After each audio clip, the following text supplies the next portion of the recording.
Olá, pessoal. Hoje, dentro da nossa disciplina Rotinas Trabalhistas, a gente vai tratar de dois assuntos extremamente importantes dentro da rotina de uma empresa na área de pessoal, na área de recrutamento, seleção e admissão de funcionários, que é relativamente à questão de o que precisa para admitir um funcionário, o que precisa para admitir um empregado.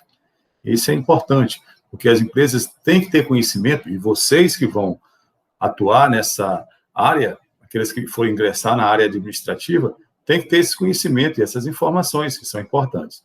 E, além disso, não é que você simplesmente vá ter necessidade de ter conhecimento por atuar, mas você também, como um futuro empregado de uma empresa, já deve ter em mente o que é que essa empresa efetivamente vai precisar de você para que possa fazer, então, sua admissão.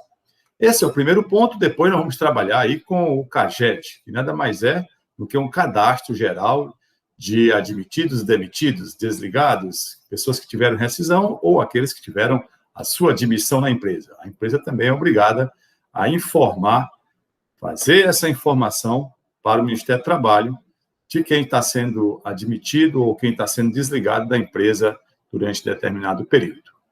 Então, nós iremos agora, iniciando essa questão da admissão dos funcionários, iniciar com o que nós temos aqui para vocês relativamente a esse assunto. Primeiramente, então, o tema de hoje, que é a admissão de funcionário, cadastro geral de empregado e desempregado. Admissão de funcionário. A admissão de funcionário é o conjunto de procedimentos para formalizar a contratação de um novo colaborador na empresa. Está chegando um novo funcionário, um novo empregado. Então, a lei que rege o processo de admissão de funcionários é exatamente a CLT, que é a Consolidação das Leis Trabalhistas. E essa lei, essa consolidação das leis, ela determina os direitos, mas não só os direitos, mas também os deveres que as empresas e os empregados devem seguir. Então, numa relação trabalhista, direito deve ser observado e deveres também. Nós já vimos anteriormente, em relação à questão do contrato de trabalho, contrato por tempo determinado, indeterminado, fizemos uma revisão disso, e agora estamos iniciando exatamente onde tudo começa, que é o momento da admissão desses funcionários. Então, como é que funciona? O que precisa? Documentação necessária para a admissão de funcionários, primeiramente, é importante lembrar que tem que ter a CTPS, que é a Carteira de Trabalho e Previdência Social. Essa Carteira de Trabalho e Previdência Social é exigida porque é nela que vai ser feito o registro. E um detalhe importante, que hoje, atualmente, a figura do E-Social e da questão toda digital que estamos vivenciando, as carteiras de trabalho também podem ser digitais. Então, aquela carteira de papel, em que você anotava, a empresa anotava toda a vida do funcionário, admissão, demissão, férias, aqueles carimbos e observações, aumento de salário e tudo mais, hoje pode ser tudo isso sem papel, de forma digital. Você tem um aplicativo para acompanhar tudo isso, então facilita muito e as empresas estão trabalhando com essa forma que hoje veio para criar ainda mais agilidade nesse processo. Então, nós temos a Carteira de Trabalho e Previdência Social como um dos itens necessários para a admissão do funcionário, carteira de identidade, também é importante que entregue o CPF, que nada mais é do que a identificação do contribuinte no cadastro de pessoa física, CPF, assim conhecido, o título de eleitor com os comprovantes de votação de pelo menos as 3 últimas eleições. Então, se você está votando aí, guarde os comprovantes que vão ser necessários. Cartão de inscrição no PIS, porque esse cartão é importantíssimo para fazer cadastro da sua conta no FGTS e demais informações inerentes ao próprio INSS e ao Ministério do Trabalho. Certificado de reservista, se tiver entre 18 a 45 anos, é obrigatório que apresente o certificado de reservista. Acima de 45 anos, já não precisa mais apresentar. Cópia de comprovante de residência, isso é para comprovar a sua residência. Cópia da certidão de casamento, se for o caso. Se o sujeito for casado, ele apresenta lá a certidão de casamento. uma foto 3x4, declaração de dependentes para fim de imposto de renda, vai falar quem são os dependentes para fim de imposto de renda, declaração de rejeição ou requisição do Vale Transporte. Isso aqui tem que preencher. Você tem que fazer. Aqui é a velha opção ou não opção do Vale Transporte. Então, se você vai optar pelo Vale Transporte, você tem que fazer aí essa declaração dizendo que vai optar. Também, não, eu não quero optar pelo Vale Transporte. Então, também, da mesma forma, tem que assinar. Cartão de vacina de filhos menores de 14 anos, e é um detalhe também importante, porque isso aqui é para mostrar como estão como está o acompanhamento das vacinas, e também você sabe que até 14 anos, quem tem filho até 14 anos, recebe, dependendo do seu salário, lá o salário família, né? Então, isso aqui é importante também para você acompanhar e a empresa saber também se você está acompanhando a vacina dos seus filhos. Atestado médico admissional. Interessante, isso aqui é o admissional, né? No momento que a empresa ela admite o funcionário, ela tem essa premissa de ter um médico, né, para dizer que ele foi admitido sem nenhum problema, sem nenhum tipo de doença, dentro da normalidade. É um atestado médico que vai exatamente comprovar isso. Visto esses documentos, que são necessários para a admissão de funcionário, vamos agora fazer aqui uma referência ao CAGED. O CAGED, como nós falamos, nada mais é do que um cadastro geral de empregados e desempregados, né? Esse CAGED, ele é um documento que deve ser entregue mensalmente pelas empresas que estão obrigadas a enviá-lo pelo Ministério do Trabalho, através da internet. E ela deve fazer isso até o dia 7 do mês subsequente. Ou seja, se teve admissão ou demissão durante o mês anterior, ela deve mandar esse documento até o dia 7 do mês subsequente.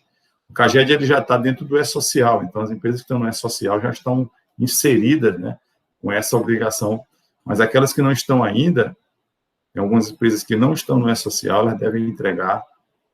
E um detalhe, só realiza a entrega do CAGED se houve admissão ou demissão naquele mês. Se não houve nem demissão nem admissão, você não está obrigado, evidentemente, a entregar o CAGED, porque ele é um cadastro de empregados e desempregados. Se você não empregou ninguém, nem desempregou, ou seja, não admitiu nem demitiu, você não está aí diante da necessidade de entrega. Nele deve constar a relação dos empregados admitidos, transferidos, desligados durante o mês, sejam eles maiores ou menores, e não importa a causa da dispensa. No caso de desligamento, pode ser com justa causa, sem justa causa. Em relação a essa questão de dispensa com justa causa e sem justa causa, a gente vai falar no momento oportuno, quando estiver falando de rescisão. Mas foi desligado da empresa, tem que ser informado aí por esse documento chamado CAGED. Ele tem uma importância fundamental, porque ele é utilizado pelo Programa de Seguro-Desemprego para conferir os dados referentes aos vínculos trabalhistas, né, além de outros programas sociais. Então, ele tem aí essa finalidade, porque ajuda, que ele informa, né, de missão e demissão. Há um cruzamento de informações, por conta de que, já que ele informa os demitidos, mas também informa os admitidos, e isso vai para a base do seguro-desemprego, do INSS, para saber quem realmente está trabalhando, quem não está, e se ainda está à procura de emprego. Porque, às vezes, a pessoa pode imaginar que está dentro do seguro-desemprego, começou a trabalhar, não pode. Automaticamente, se você tem um vínculo trabalhista, você perde aquele direito ao seguro-desemprego. Porque o nome é muito simples, é seguro-desemprego, é para desempregado, não é para quem está trabalhando. Então, essa informação vale também lá no programa de seguro-desemprego. E esse cadastro, né, esse CAGED, ele serve ainda como base para a elaboração de estudos, pesquisas, projetos e programas ligados ao mercado de trabalho. Por quê, professor? É porque exatamente com esse programa, com esse cadastro, você vai ter ideia, quando as empresas informarem, lançarem mão dessas informações, quantas pessoas estão sendo demitidas, quantas pessoas estão sendo admitidas. Na questão de emprego, desemprego, tem muita ligação com o CAGED. Então, as informações são pegas exatamente pelo Ministério, com base no CAGED, com base na RAIS, que a gente vai ver depois do que representa a RAIS. Ao mesmo tempo, esse CAGED ele tem uma finalidade de subsidiar a tomada de decisões para ações governamentais. Então, aumentou o desemprego, o que é que a gente pode fazer para ajudar essas pessoas que estão desempregadas? Então, ações dessa natureza, criação de programas, de projetos sociais, então isso também são informações que são obtidas lá no CAGED. E gostaríamos de frisar também que quem deixar de mandar o CAGED no prazo certo, qual é o prazo? Até o dia 7 do mês subsequente, ou seja, estamos em julho, eu tenho que mandar até o dia 7 de agosto, e assim sucessivamente. Você não vai ser feriado, vai ser dia não útil. Antecipa, entrega antes do dia 7 e fica tranquilo, porque a omissão ou atraso na declaração sujeita o estabelecimento, a empresa, a uma multa automática.